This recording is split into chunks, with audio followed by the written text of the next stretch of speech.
noite para você de casa. Agora o News chegando na tela da sua TV. Justiça nega pedido de relaxamento de prisão para pai de santo suspeito de abusos sexuais. Você vai ver que a polícia localizou a motocicleta utilizada por criminosos que assaltaram uma loja de celulares no centro de Patos de Minas. E a gente vai mostrar também. Veículo tomba após derrapagem em curva e complica trânsito na BR-352. Quais são as regras para as transições de governos nos municípios? Na série de reportagens com os eleitos para a Câmara Municipal, o entrevistado da vez é o vereador Gladstone Gabriel. O levantamento mostra que 2 pessoas são intoxicadas por dia com paracetamol em Minas. Os motivos para o aumento da procura por seguros. Com o uso de equipamentos para amenizar calor, conta de energia dispara. E a gente mostra dicas que podem ajudar a economizar. E retorno do horário de verão para este ano é descartado pelo governo federal. O NTV News começa a partir de agora.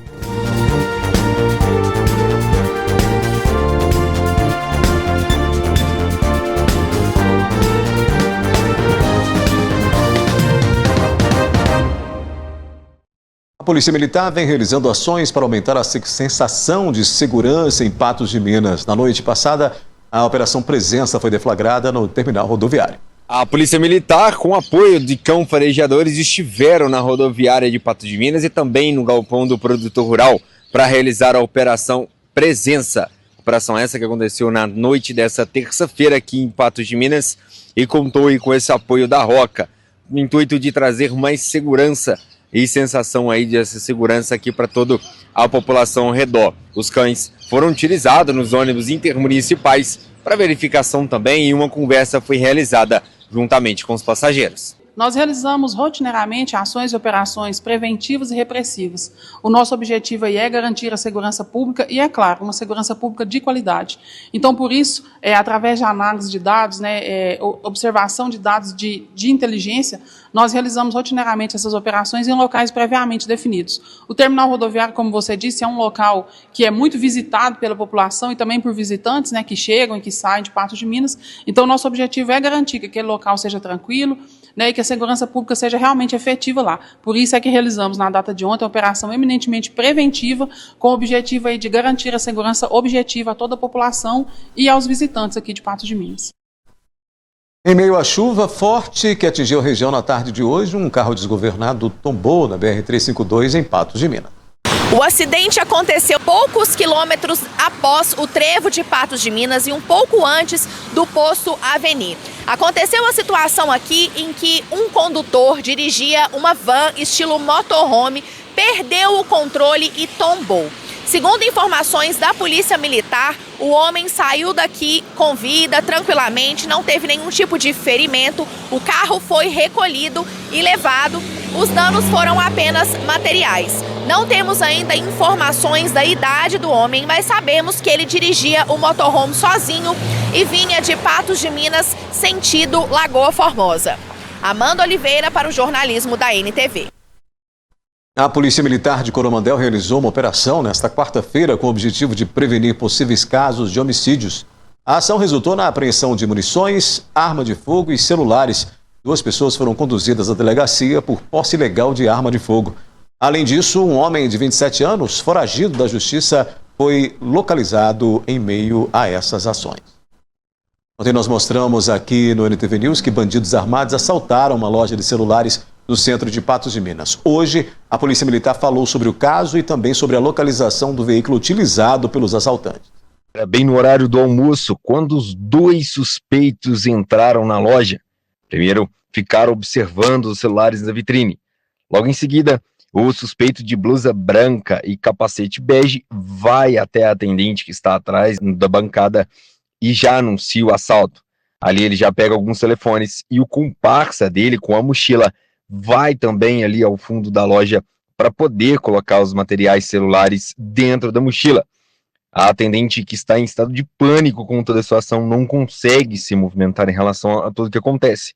Os bandidos continuam realizando todo o trabalho de levar os telefones, que deixou um prejuízo de praticamente R$90 mil para o proprietário.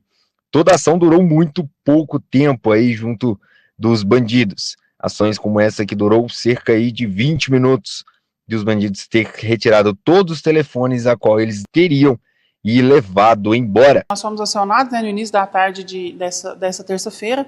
As vítimas relataram que estavam no estabelecimento comercial, que é uma loja onde vende celulares, e foram abordados aí por esses dois autores. Eles renderam essas vítimas lá.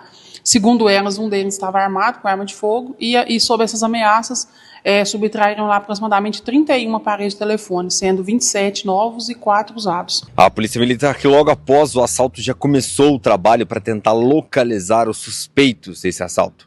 Na manhã dessa quarta-feira, a moto que foi utilizada para realizar esse assalto que aconteceu no centro de Patos de Minas foi localizada no bairro Novo Horizonte. Comparecemos ao local, iniciamos as buscas por informações, imagens de câmera de segurança que possam aí levar à identificação desses autores. Eles estavam de capacete, blusas de mangas compridas, o que dificulta um pouco a nossa identificação deles através de características, mas que não só dificulta, não impossibilita. Tanto é que nós estamos aí, a linha que nós estamos puxando é baseada em algumas características que foram possíveis de serem identificadas lá, tanto pelo relato das vítimas, quanto pelas imagens de câmera de segurança.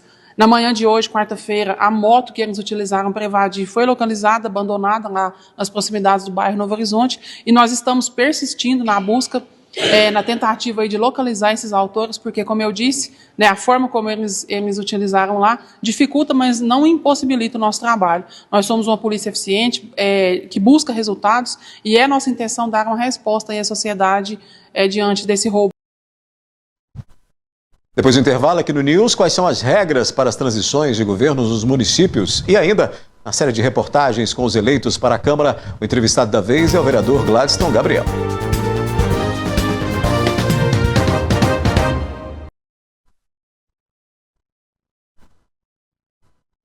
Para as transições de governo. Passado o primeiro turno das eleições municipais de 2024, onde a maioria dos prefeitos do nosso país já foram definidos pela população, o governo federal inicia o processo de apoio à transição dos novos mandatários. Nesse meio tempo, a transição de governo, que se estabelece uma comissão. Ela é uma comissão formada por servidores indicados pelo prefeito e por pessoas, profissionais, sejam técnicos ou não, indicados pelo futuro prefeito, que foi eleito. E essa comissão vai trabalhar em conjunto, dentro da administração municipal, para obter informações a respeito do andamento da máquina administrativa, a respeito de receita, como está a receita atual, como estão as despesas, como está a conservação dos bens, patrimônio, carros, veículos, como está toda a tramitação dos processos judiciais, precatórios, no âmbito da saúde, no âmbito da educação, de todos os setores da administração. E essa transição de governo, ela tem que obedecer alguns princípios, como a continuidade dos serviços públicos, como a transparência, a moralidade, a legalidade.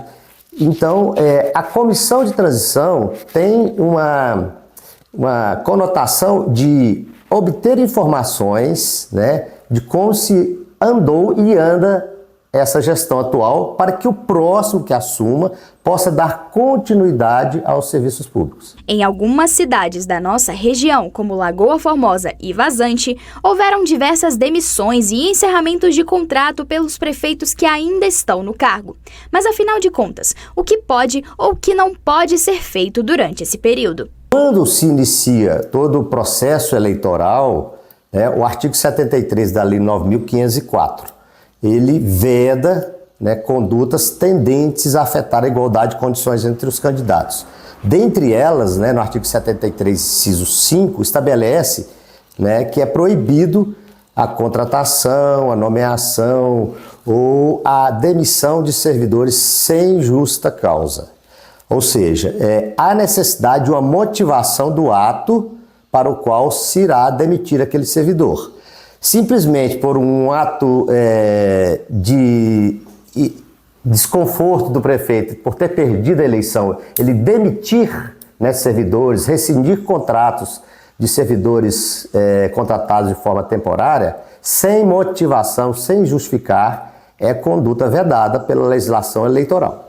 Para todos aqueles que foram demitidos sem justa causa ou que se sentiram lesados de alguma forma, existem medidas que podem ser tomadas na Justiça. O que a gente sugere para essas pessoas que procurem o Ministério Público, né, levando a sua demanda para que se possa haver aí a instauração de um procedimento e possível ação judicial por parte do Ministério Público. A gente sugere, sempre que eu trabalhei em vários anos de administração pública, a gente dá muita assessoria, é que se respeite, né, todo esse período, porque nos 3 meses que antecedem a eleição até a posse dos eleitos, é vedada essa conduta de demitir sem justa causa. Então, o servidor que se sentir, né, aquele contratado sentir-se lesado, que procure o Ministério Público ou procure um advogado para que possa tomar as providências cabíveis perante o Poder Judiciário. O que a gente gostaria de sensibilizar os gestores é que se cumpra a legislação, não é? Porque você demitir servidores, rescindir contratos sem motivação, pode ensejar ato de improbidade administrativa, pode ensejar crime de responsabilidade e possivelmente no futuro ele não poderá nem se candidatar. Então, que se cumpra a legislação, que se cumpra todos os princípios constitucionais norteadores da administração pública para que a continuidade do serviço público seja preservada. O entrevistado de hoje da nossa série de reportagens com os eleitos para a Câmara Municipal de Patos de Minas é o vereador Gladyston Gabriel, reeleito com 1.300 votos. Gladyston Gabriel da Silva nasceu no dia 14 de abril de 1981. É graduado em enfermagem, pós-graduado em UTI com ênfase em urgência e emergência e graduado em negociação imobiliária.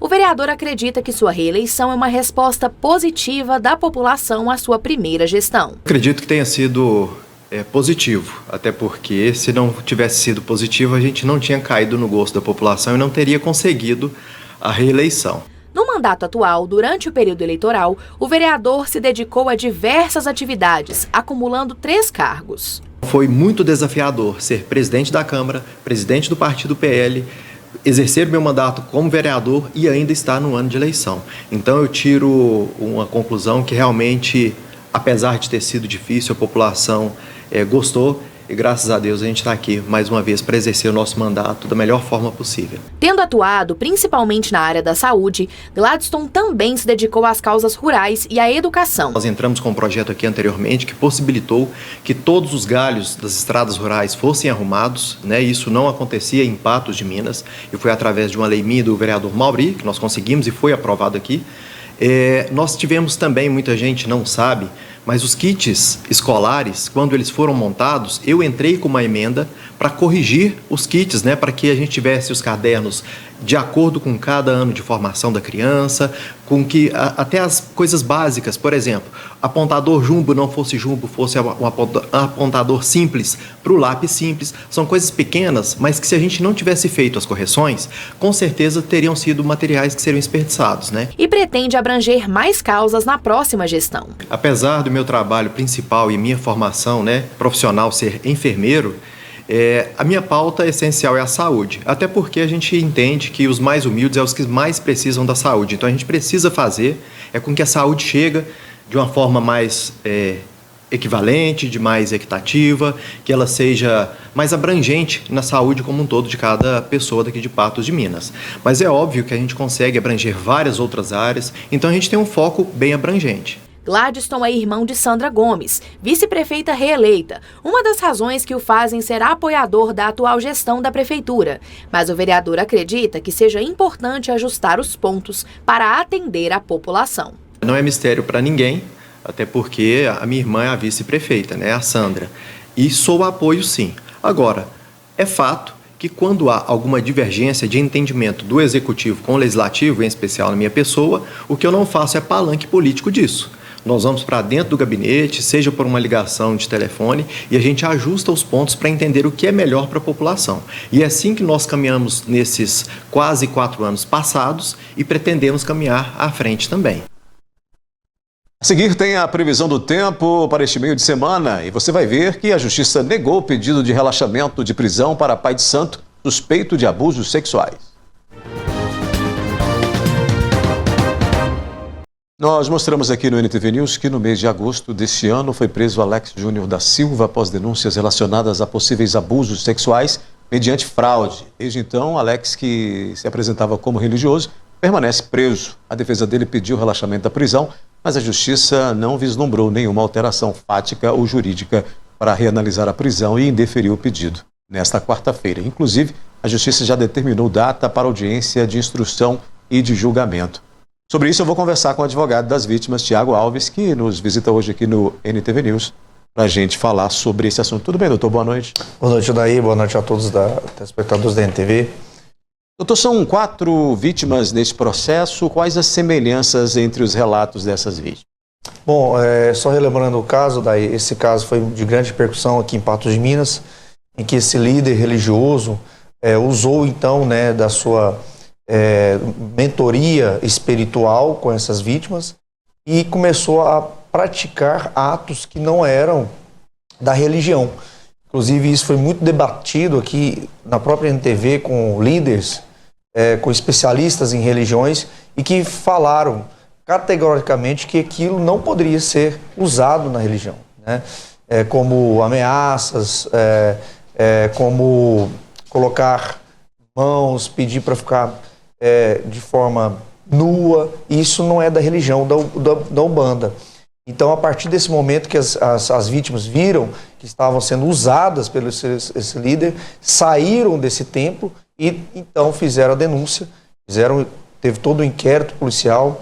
Esse inquérito gerou um processo e aí a Justiça agora já designou essa audiência de instrução e julgamento para ouvir as vítimas e também já decidir sobre a questão da pena desse líder religioso. Quais são as semelhanças, então, nesses relatos? Elas se complementam, elas divergem? Essas vítimas, elas estão nessa mesma linha de relatos? Todas as vítimas alegam esse abuso por parte desse líder religioso. Elas alegam, assim, de formas uníssonas, que ele se vangloriava da sua religião, colocava alguns nomes, para falar que estava sendo um ente da religião, mas na verdade estava sendo ele próprio para satisfazer a própria lascívia. Então, os relatos são muito próximos uma das outras, das vítimas. A defesa do líder religioso, ela nega que ele tenha cometido qualquer crime sexual e afirma que as denúncias foram feitas por um pequeno grupo de participantes do terreiro por insatisfação ideológica e também por desavenças pessoais. Como é que vocês que fazem a defesa das vítimas veem essa colocação? Até porque aí nós temos situações diversas, com várias pessoas, como a gente disse, fazendo essas denúncias. Como é que vocês recebem esse posicionamento de alegação de total inocência com relação a isso? Bom, em relação à defesa do réu, nós respeitamos bem a defesa, mas ela é contraditória. Por quê? Em nenhum momento foram as vítimas que saíram eles alegam que foram expulsas do templo, Caboclo 7 Ondas. Não.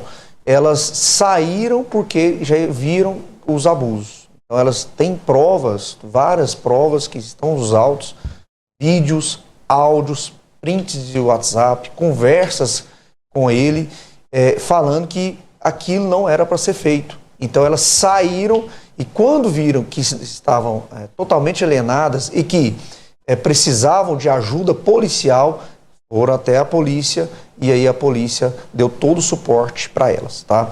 Então, em nenhum momento elas foram expulsas porque fizeram algum tipo de algazarra, atrapalharam o grupo. Pelo contrário, pelo que nós estamos vendo aí hoje, tem mais vítimas que vão denunciar esse líder religioso. As denúncias foram feitas no mês de março, quando as autoridades tomaram conhecimento, e aí a prisão preventiva foi determinada em agosto. Ele continua preso e agora a Justiça nega esse relaxamento. Isso é uma vitória para os advogados das vítimas? A saída dele, se fosse relaxado, poderia prejudicar o andamento do processo? De que maneira vocês veem isso? Daí, quando eu contei para as vítimas, hoje, então a Justiça negou a liberdade, a soltura desse líder religioso, desse réu, nesse processo tão grave, tão hediondo que ele praticou, elas ficaram muito satisfeitas. Por quê? Elas estão ansiosas, elas não estão conseguindo nem sair de casa, estão com ansiedade muito grande, porque o que elas viveram ali, só elas sabem. Então, quando a justiça vê que ele pode, em liberdade, prejudicar, ele em liberdade pode atrapalhar as investigações, atrapalhar a lei penal, atrapalhar o processo penal, isso é uma vitória, sim, das vítimas. Isso conforta muito as vítimas. E agora, a partir de 6 de novembro, nós vamos buscar pleitear a pena máxima para ele. Aí a audiência de instrução e julgamento. Para quem está em casa entender, como é que é esse passo a passo da justiça em um caso como esse, doutor? Bom, só para o pessoal entender, então, um processo penal, ele tem um inquérito policial que foi feito pelo delegado, desse inquérito ele vira um processo que vai para o promotor de justiça, o promotor de justiça denuncia e o juiz recebe a denúncia. Quando ele recebe a denúncia, ele marca a instrução e julgamento. Neste dia, que é o dia 6 de novembro, o juiz vai ouvir as testemunhas, vai ouvir as vítimas, vai ouvir o réu e daí tem, então, o veredito final neste dia. E é importante frisar, daí, que o réu, ele não sequer tem alguma testemunha em seu favor. E as vítimas têm várias testemunhas a favor delas e também tem, além das testemunhas, as vítimas têm provas documentais, como áudios, prints e documentos. E tudo isso foi devidamente periciado pela Polícia Civil. Se condenado, pode pegar quantos anos, doutor? Se condenado, a pena máxima, ele pode pegar até passar de 60 anos de prisão. Muito bem, a gente agradece a presença do senhor aqui. Então, novembro é a data estabelecida para acontecer esse julgamento. Então, muito obrigado por ter vindo aqui falar conosco hoje e atualizar, né, esse caso que deixou toda uma população aterrorizada com todos os relatos, com todos os pormenores que cercam esse caso aí de abuso sexual, também de abuso aí com relação à religião para chegar a ter esses atos. A gente agradece muito a presença do senhor aqui. Agradeço daí pela oportunidade de estar aqui e sempre reforço a todos. Quem foi vítima desse líder religioso, não deixe de denunciar na Polícia Civil. Obrigado. Muito bem, a gente muda de assunto e fala de tempo, né? Choveu forte na tarde de hoje em Patos de Minas e mais uma vez esse trecho que liga a Rua Major Gotti com a Rua José dos Reis, que você está vendo aí, ó, bem no centro da cidade e bem ao lado do Hospital Regional Antônio Dias, ficou alagado, causando transtornos mais uma vez. De acordo com a estação climatológica coordenada pela UFA em Patos de Minas, foram 32 milímetros de chuva na tarde de hoje. Então vamos conferir como é que fica o tempo amanhã nos municípios do Alto Paranaíba e Noroeste Mineiro.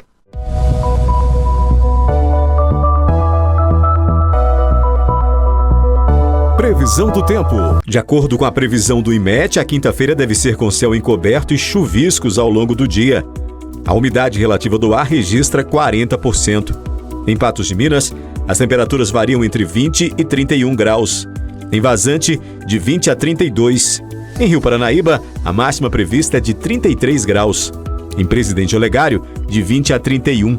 Em Arapuá, de 21 a 32. E em Lagoa Grande, mínima de 22 e máxima de 31 graus nesta quinta-feira.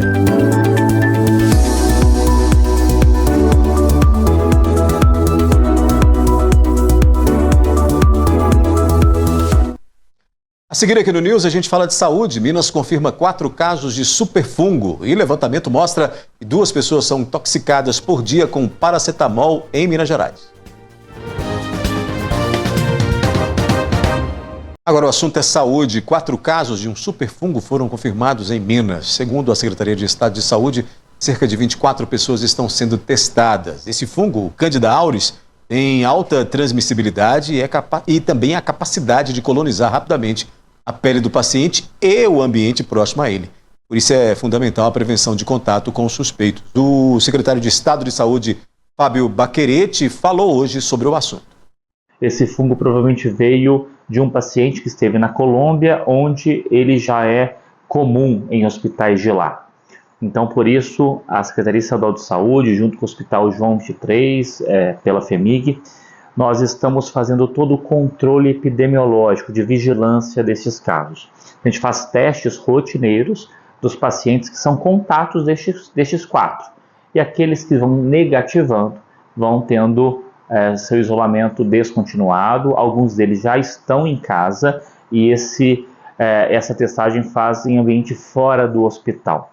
Importante entender que este fungo é um fungo que coloniza a pele, das pessoas, mas ele afeta as pessoas imunocomprometidas, aquelas mais frágeis que estão nos hospitais. Por isso a nossa preocupação é que este fungo não se espalhe por este hospital ou seja levado para um outro hospital. Então é uma vigilância muito ativa que estamos fazendo, são testes, aqueles grandes cotonetes que são suaves, a gente passa nas axilas e nas virilhas dos pacientes e vários testes dando negativo, vamos tirando do isolamento e vamos liberando logo os leitos. Temos hoje então cerca de 24 pacientes sendo testados ainda, aguardando os resultados e a partir destes resultados vamos tomando os próximos passos. Mas não existe um risco para que a população ache que existe um grande fungo que será transmitido pela população afora. É uma preocupação específica dentro do ambiente hospitalar que a FHEMIG, a Secretaria Estadual de Saúde, está tendo muito cuidado na sua condução. Ainda falando sobre saúde, agora a gente mostra que em 2023, centenas de pessoas foram intoxicadas pelo medicamento paracetamol em Minas Gerais. Os excessos, erros de administração e automedicação estão entre as principais causas. Disponível livremente em farmácias, sem necessidade de receita médica, o paracetamol está entre os remédios mais consumidos de todo o mundo. O paracetamol ele é um medicamento que é usado para febre e dor, né? Ele tem o intuito de abaixar a temperatura do corpo e reduzir a dor. É um analgésico e antitérmico. O medicamento provocou a intoxicação de 815 pessoas ao longo de 2023, uma média superior a 2 casos por dia, segundo estudo realizado pela Universidade Federal de Minas Gerais. A superdosagem de paracetamol pode causar danos hepáticos graves, necessidade de transplante de fígado e morte. É importante seguir a dosagem correta do medicamento. O paracetamol, a gente tem que avaliar o caso do paciente, né, o peso corporal, a idade, para a gente poder estar orientando a posologia correta do medicamento. Geralmente é tomado até 6 e 6 horas, né? Se a dor e a febre permanecer, mas isso aí é muito específico e a quantidade, a miligrama, a dosagem é muito característico, né, de cada paciente. A recomendação da dosagem varia de acordo com o peso e idade do paciente. Adultos e crianças acima de 12 anos, dose máxima de 4 gramas em 24 horas. Crianças entre 2 e 11 anos não deve ser utilizados mais do que 50 ou 75 miligramas por quilo em 24 horas. Para crianças abaixo de 11 quilos ou 2 anos ou com menos de 20 quilos, o médico deve ser consultado antes do uso. A automedicação e erros de administração são apontados como as principais causas de problemas relacionados ao medicamento. É muito importante, né, o paciente estar sempre bem orientado, principalmente em questão das dosagens, né? Que a gente costuma falar aqui que medicamento, ele trata, mas usado de forma errada, né, ele acaba virando um veneno. Hoje em dia, às vezes, o pessoal procura muito a internet, né, e não procura um profissional muito bem qualificado, acaba que assim faz o uso incorreto do medicamento e acaba tendo as consequências. Segundo a pesquisadora responsável pelo estudo, Tamires Carvalho Rufato, médica emergencista, os dados alertam para a subnotificação e a dificuldade de se obter informações precisas sobre o problema. Eu tomei, eu nunca senti nada não, mas eu não tomo muito não, eu estou evitando. Nunca ouvi falar. Eu já conheço muita gente que já intoxicou com remédio. É um remédio muito consumido, né? Muito consumido, mas tem seus defeitos, no caso, as suas vantagens e desvantagens também, né? Seguir a bula, se tomar direitinho, como o médico manda, né, como é exigido para a administração desse medicamento, não vai dar problema. Desde que você não tenha aí problemas anteriores relacionados aí à utilização e à fórmula do produto, não vai ser um problema. Agora, o médico tem que estar sempre receitando o seu medicamento. Não pode alguém receitar para você, o seu amigo, a sua amiga. Isso é o ofício do médico, né? A gente tomar remédio por conta própria é um método horrível, é um método errado, né? Mas que muita gente utiliza, né? Um comportamento com a saúde que pode complicar ainda mais a doença que você tem aí buscando para poder se curar. Vamos fazer um rápido intervalo? Depois você vai ver que com o uso de equipamentos para amenizar o calor, a conta de energia disparou, né? A gente vai mostrar também dicas que podem ajudar você a economizar. E ainda a gente fala do retorno do horário de verão, que para este ano foi descartado pelo governo federal. As tarifas das contas de energia estão na bandeira vermelha, o que implica em valores mais altos para o consumidor. Com o calor desta época do ano, é difícil não utilizar algum equipamento para trazer aquele alívio, né? O que vai impactar ainda mais no valor da conta. Mas tem dicas importantes para ajudar a economizar. Confira aí. As altas temperaturas registradas nas últimas semanas afetam o consumo de energia, com o aumento do uso de ventiladores e ares condicionados, aumentando o valor da conta no fim do mês. Para que o impacto não seja tão grande, aconselha-se o uso inteligente destes aparelhos. Busquem utilizar eles em horários realmente de maior calor, aquele horário de dormir que a gente gosta de dormir, ou com o ventilador ligado, ou com um ar-condicionado ligado. Todos esses têm como a gente fazer alguma coisa para durante a noite, na hora que dá aquela refrescada, ele desligar sozinho ou ele diminuir ali a sua capacidade refrigerativa, o que consequentemente reduz o consumo de energia ali ao longo do caminho. Os ar-condicionados atuais, né, que são ar-condicionados do tipo inverter, que tem um consumo de energia bem menor, eles vêm também com a tecnologia Eco, que ele começa em uma temperatura mais fria, ali, se eu não estou enganado, é por volta dos 20 graus mais ou menos, e durante o passar do tempo, ele mesmo vai se autoprogramando para ir esquentando, chegando ali até os 25 graus, que durante a noite a gente não consegue sentir a diferença e isso gera uma excelente economia de energia. Para os ventiladores, hoje em dia a gente tem dispositivos que são tomadas inteligentes e hubs, que seriam conectores ali, que eu conecto na própria tomada ali de maneira externa, que eles conseguem, com o próprio celular a gente consegue programar eles para determinada hora da noite ele desligar aquele aparelho, já que vai estar mais fresco. Um hábito comum dos consumidores no calor é colocar a geladeira no modo de resfriamento máximo, o que também aumenta o consumo e nem sempre é necessário. Nessa temperatura mais alta, ela realmente vai ter uma dificuldade maior em manter o produto refrigerado. Então a gente vai ter que dar uma aumentadazinha ali na geladeira para conseguir manter os produtos refrigerados e não ter a perda ali deles.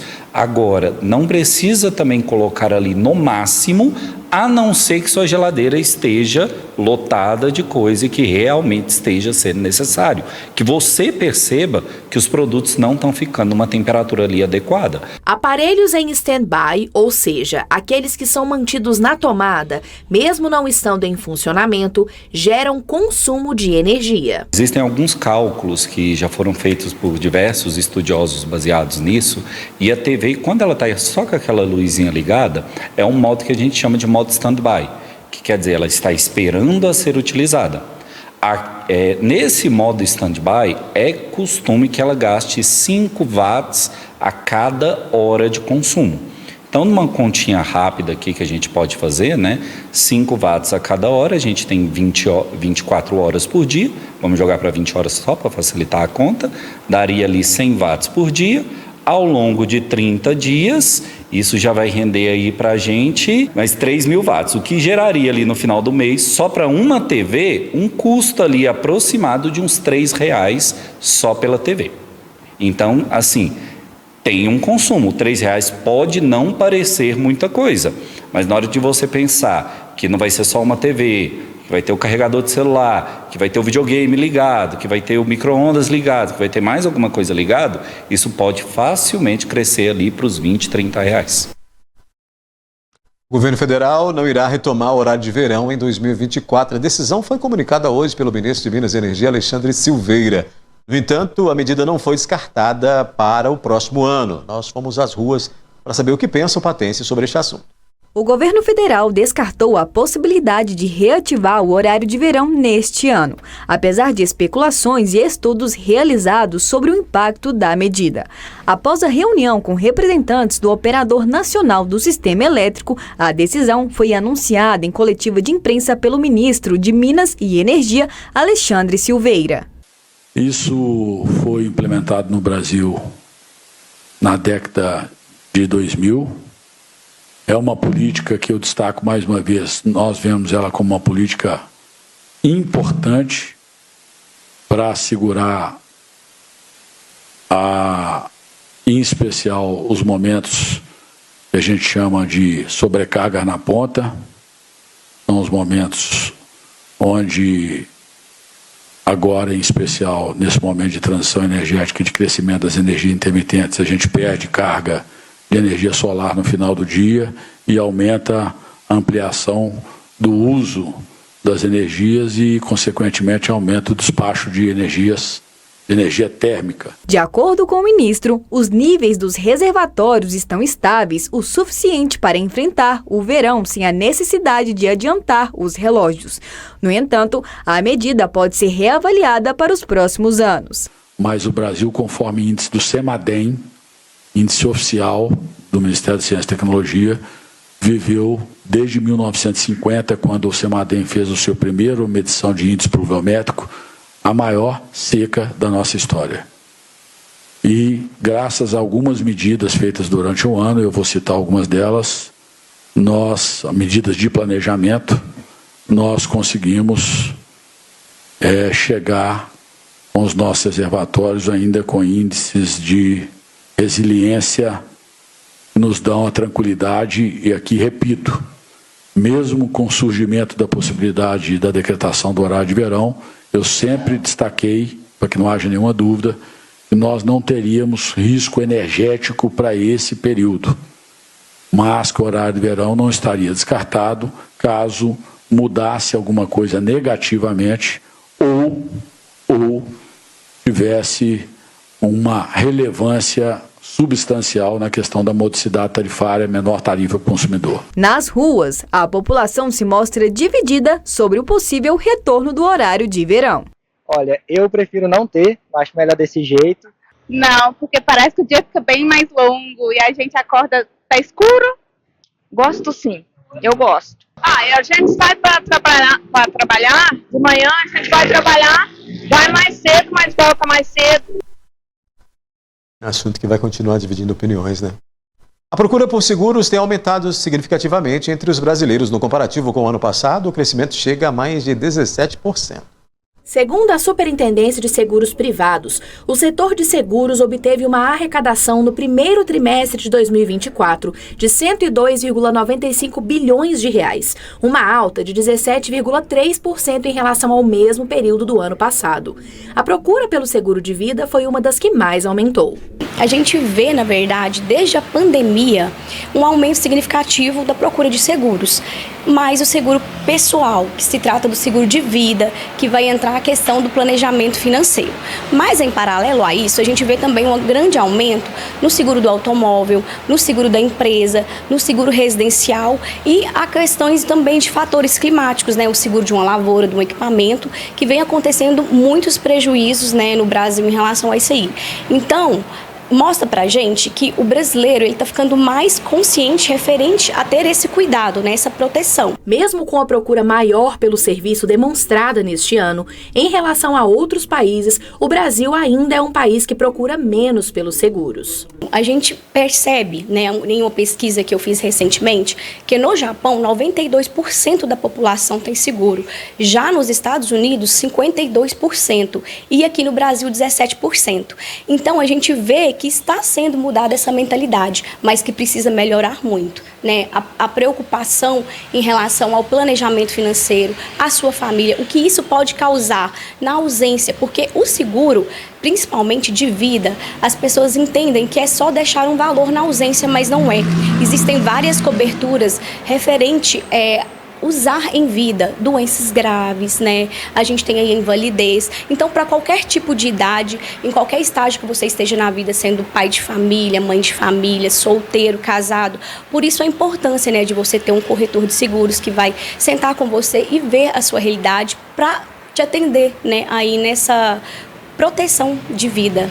O aumento pela procura dos seguros também teve reflexos em Patos de Minas. Inclusive, a gente tem, né, desde a pandemia, então, vários fatores acontecendo, isso eu falo na parte de empresas, né, o seguro do carro em si, empresas que estão, né, tendo incêndios. Então, assim, voltou mais a preocupação, né, em relação a isso aí. Demandas de acidentes, né, de carro, né, pessoas às vezes perdem, né, o bem ali por não ter o seguro, e isso está alertando muito a população. E entra também o seguro de vida, né, a conscientização que as pessoas vão tendo de coisas que acontecem, que eu tenho exemplo, né, na nossa corretora, que já aconteceu de pagar uma televisão por conta de uma queda de raio, fator climático, né, de empresa que incendiou e, infelizmente, descapitalizou o empresário, de pessoas, famílias que não têm condição de custear o seguro funeral, que é importante, que está ali, né, na cobertura, que são coisas simples. Então, a gente vê, né, o tanto que é importante, porque você está se protegendo os seus bens materiais, mas o mais importante no caso do seguro de vida, que é a sua família, é quem importa para você. Os custos em relação à contratação dos seguros podem variar conforme alguns fatores. Por isso é indicado que a população procure corretores de seguros para entender todo o processo e seus benefícios. Quando você senta com o corretor de seguros, que você vai verificar, por exemplo, o seguro do automóvel, são vários fatores que vai, né, te passar o preço aí, o perfil do condutor, o veículo, o CEP de pernoite. Então, são várias coisas. Não existe, por exemplo, quanto que é o seguro de um Gol? Eu tenho que fazer a cotação para verificar. Mas vamos lá para o seguro de vida, né? O seguro pessoal. Ele é personalizado, vai depender da idade. Qual o momento de eu contratar? É você estando saudável, porque a seguradora vai avaliar o risco. Então, não tem que, né, esperar bater o carro para procurar o seguro de vida. Às vezes, adoecer, né? Ter uma doença aí, todo mundo, né, tá à mercê disso acontecer. Então, assim, o custo é muito pequeno. Às vezes é de uma sentada no bar, né? Então, assim, vale a pena muito verificar. O NTV News está terminando. Volta amanhã. Obrigado pela companhia. Outras notícias você acessa o portal patujá.com.br.